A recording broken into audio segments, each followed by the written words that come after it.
When I bought my first home, one of my proudest projects was the privacy hedge I planted around my front yard. A neat line of thick, green bushes that wrapped my property in a little living fence. Nothing fancy, just something to mark my space and keep my yard separate from the busy corner street. It didn't take long for Karen to show up. She lived across the street in a cookie-cutter house she claimed was the nicest on the block. Within a week, she stopped by to inform me that my hedge blocked her view when she backed out of her driveway. At first, I tried to be neighborly. I trimmed it lower than I really wanted, just enough so she could see past it when backing out. She still wasn't satisfied. She wanted it gone. When I refused, Karen found her own solution. She just started cutting the corner of my yard when she turned in and out of her driveway. Her giant SUV's back tire would roll straight over the corner of my hedge, crushing the same few bushes every time. I caught her once and waved her down, politely asked her to stop. She fake smiled and promised she would watch it next time. Next time came the very next morning, crunch. I put up a little wooden post to block her shortcut. She knocked it over with her bumper. I installed a small picket fence on that corner. She ran it down too, claiming it scratched her paint.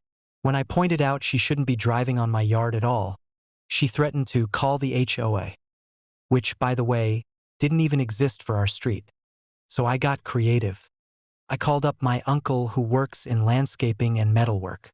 He helped me install a row of hidden steel spikes just beneath the hedge line, angled so they wouldn't hurt pedestrians or animals, but perfectly positioned to meet the tires of any car that rolled over my bushes.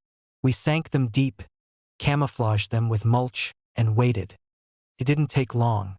One Monday morning, I heard it thump, hiss, hiss, hiss. I stepped outside to see Karen's precious SUV limping to a stop halfway down the block, back tire completely flat and front tire losing air fast.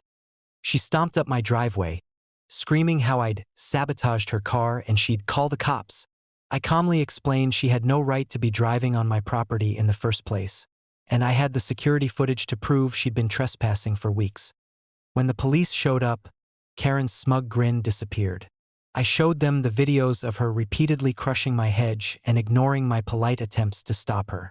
The officer politely informed Karen that, actually, I could press charges for trespassing and property damage, and the spikes were fully legal because they were on my property and posed no risk to public traffic. She sputtered and threatened to sue. She never did. Instead, she spent the next 2 weeks with a rental car while her big SUV got new tires and a suspension check. And wouldn't you know it, my hedge has been in perfect shape ever since. Sometimes a neighbor needs a polite sign.